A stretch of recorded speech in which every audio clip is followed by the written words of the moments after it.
Okay, the next subject is setting goals. Let me show you what turned my life every way but loose. Mr. Schoaf dropped this idea on me, changed me completely. Setting goals. Here's what can easily happen if you don't set goals. It's easy to let life deteriorate into making a living instead of designing a life. And we all have a choice. Make a living or design a life. It's easy to get trapped by economic necessity and settle for existence rather than substance. That's easy. But the best advice I can give you on how to break out of that trap is to learn how to set goals. Mr. Schoaf put it to me this way. He said, Jim, if you had enough reasons, you could do the most incredible things. I never forgot how he put that. If you have enough reasons. See, reasons will change your whole life. Mr. Schoaf said to me, he said, Mr. Rohn, I think you've got plenty of intelligence, you've got plenty of talent, you've got plenty of ability. Probably what you lack is plenty of reasons. He said, I don't think your current bank balance is a true indication of your level of intelligence. I was happy to hear that. He said, I think you're much smarter than your present bank balance indicates. And that turned out to be true. I was much smarter.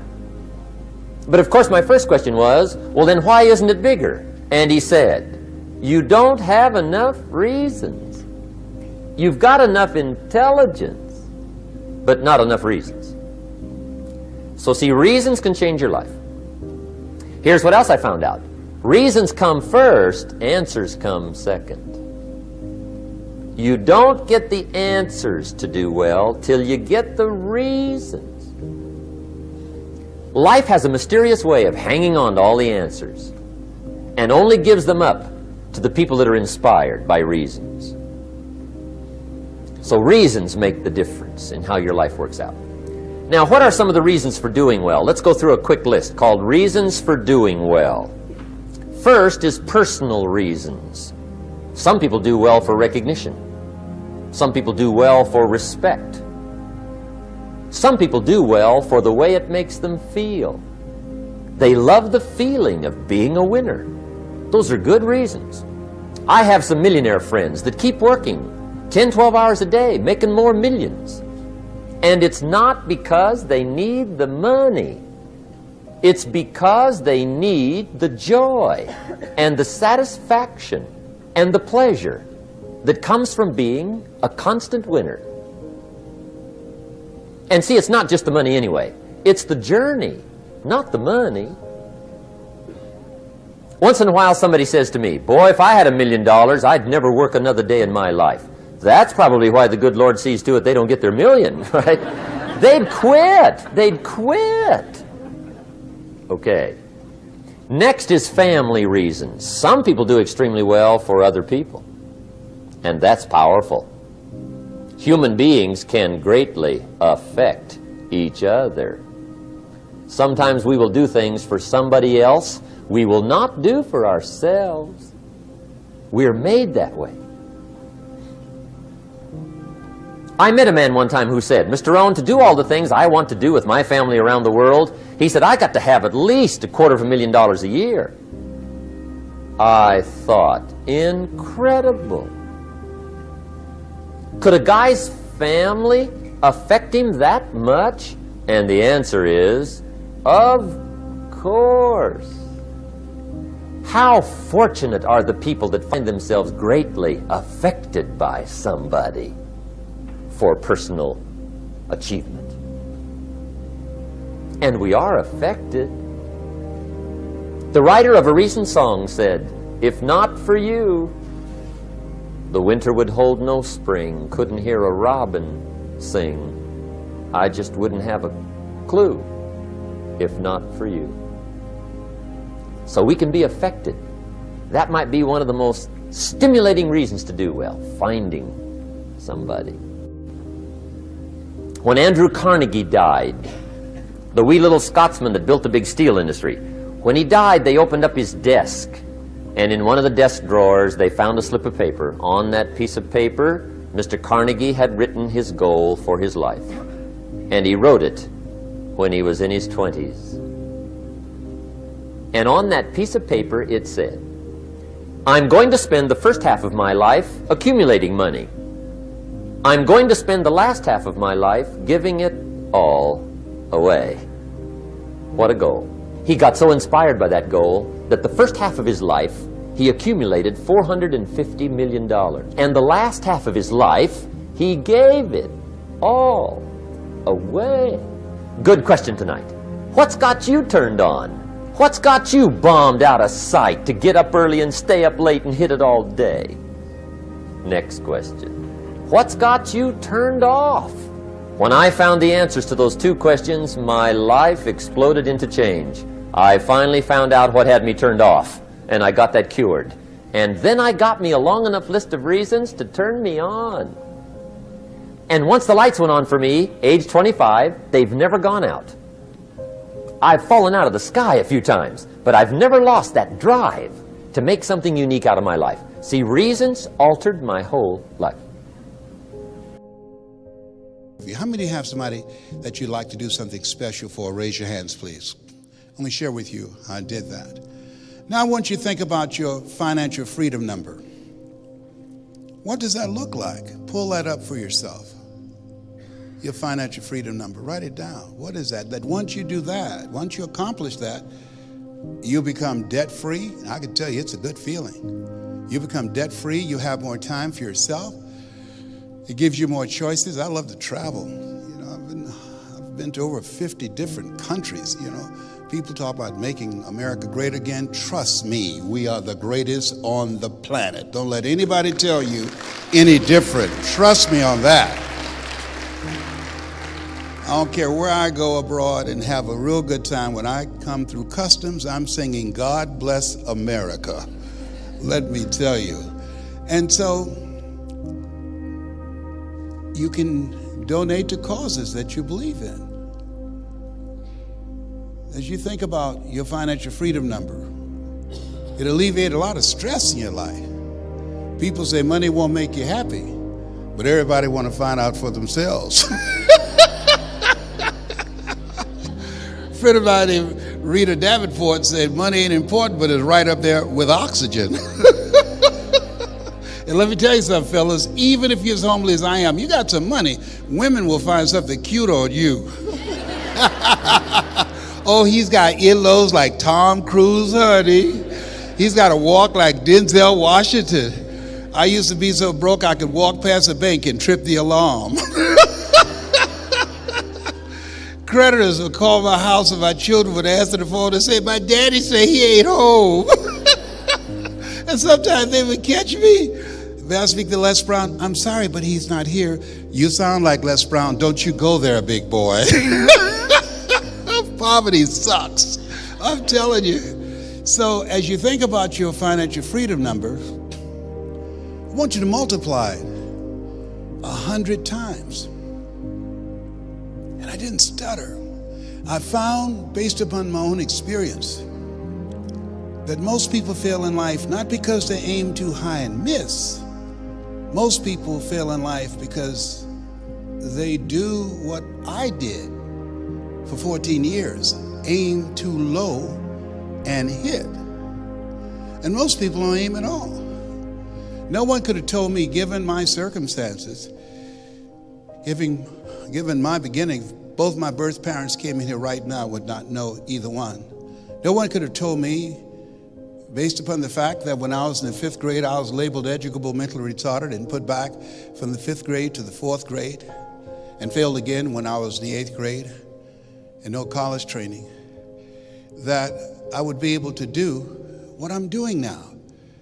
I talked myself out of it. I had a friend who talked to me, and I just could not believe that I could do this because I was living out of my memory. There's a book called Learn Optimism. And in this book, Seelman talked about the fact that between the ages of 0 and 5, we determine what's available to us and what's not available because of our environment, because of the conversations we hear, because of what we see and what we observe. As you think about yourself and think about your goals and dreams, something happened for me something happen, special moments in life that can change the trajectory of your life. There's a movie by Denzel Washington called There's Before This and There's After This. And after this, nothing will ever be the same again. And I was working at a radio station in Columbus, Ohio, as a disc jockey. But before that, I met a guy named Leroy Washington. I eulogized him last year. I went in his class looking for a friend of mine named MacArthur Stevens. He said, young man, go to the board and work this problem out for me. I said, oh, sir, I can't do that. I said, why not? I'm not one of your students. He said, go to the board and work the problem out anyhow. I said, I can't, sir. The other students started laughing, saying, he's Leslie. He's got a twin brother, Wesley. Wesley's smart. He's DT. He said, what's DT? He's the dumb twin. And the kids erupted in laughter. And I said, I am, sir. And he came from behind his desk and he looked at me. He said, don't you ever say that again. Someone's opinion of you does not have to become your reality. And that was a turning point in my life. Financial freedom is a real big issue today. Financial freedom means that you don't worry about money. Worries about money, by the way, are the #1 reason for marital breakdown. Worries, disagreements, arguments over money. So if you have problems with money, they affect your relationship. If you have problems with your relationship, they affect your health. If you have problems with your health, it affects your peace of mind. And money is a major issue. We've been living through the most affluent country in the most affluent time in all of human history for the last 50 years. We've grown up in a level of affluence that is unimaginable for 95% of the world. And we've come to believe that this is what we're entitled to. You grow up in America, you're entitled to a fat life. One of the things that is leading to major social disruptions is a lot of people are finding that it's not true anymore. Is today, if you want to be financially successful, you're going to have to work very hard.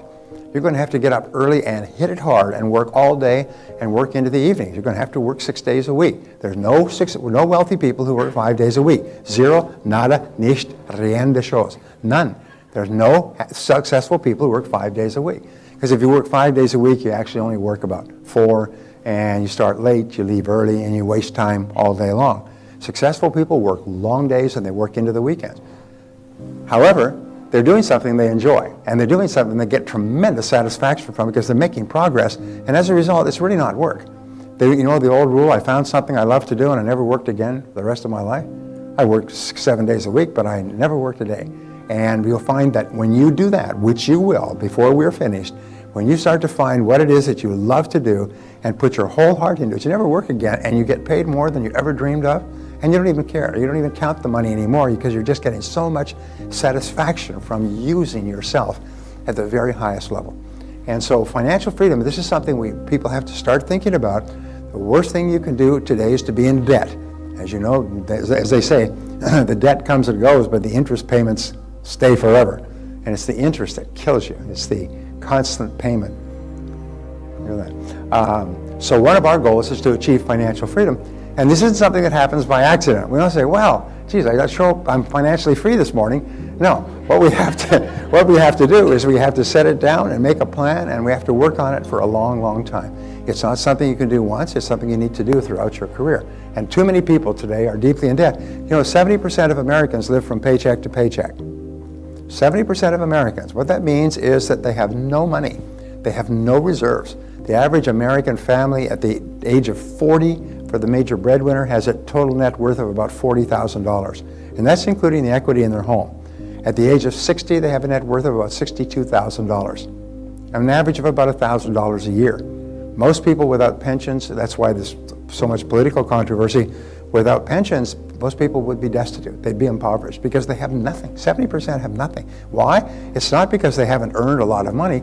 Do you know that if you saved $100 a month for your entire working lifetime, you'd be worth more than $1 million when you retire? $100 a month. If somebody put a gun to your head, could you save $100 a month? Yes, if your whole future depended upon it, could you save $100 a month? Well, it does. And people don't even save that. They spend it and they buy stuff they don't need to impress people they don't like. The turning point for me, that moment, was when I was struggling in sales. And I went to a top salesperson and I said, why are you earning 10 times as much as me? It's great. And he said, Well, he said, show me your sales method and I will give you some advice. I said, I don't have a sales method. He said, well, that's your problem. He said, selling is a science. It's like cooking with a dish in the kitchen or with a recipe. There's a formula to it. If you follow the formula, you make sales, and it has several parts. And if you don't make sales, except by luck. Wow. Well, that was the turning point in my life. And this was what I learned, is that you can learn anything you need to learn to achieve any goal you can set for yourself. And I teach that, and I've taught that for more than 30 years. You can learn anything you need to learn to achieve any goal you can set. If you want to become healthy, or wealthy, or raise happy children, or build a successful business, you can learn how, which means there are no limits. And that was the big turning point in my life. Well, from a very early age, I have been very persistent. And that's really the most important quality, because every successful person fails over and over again. You lose time, you lose money, you take bad jobs, you make bad investments, you start businesses that don't work, or you produce products that don't sell. So I have never thought about failure. And what I learned later was that successful people don't think about failure. If you say, what were your failures? They do not have an answer for you, because they can't think of having a failure. Just learning. But successful people have learning experiences. Painful learning experiences, expensive learning experiences. But I can't think of ever having failed. I've only had interesting learning experiences. And if you learn from each experience, you get smarter and smarter. And it's part of the process of education, of learning what you need to learn. It is impossible to succeed without failing first, and usually without failing many times.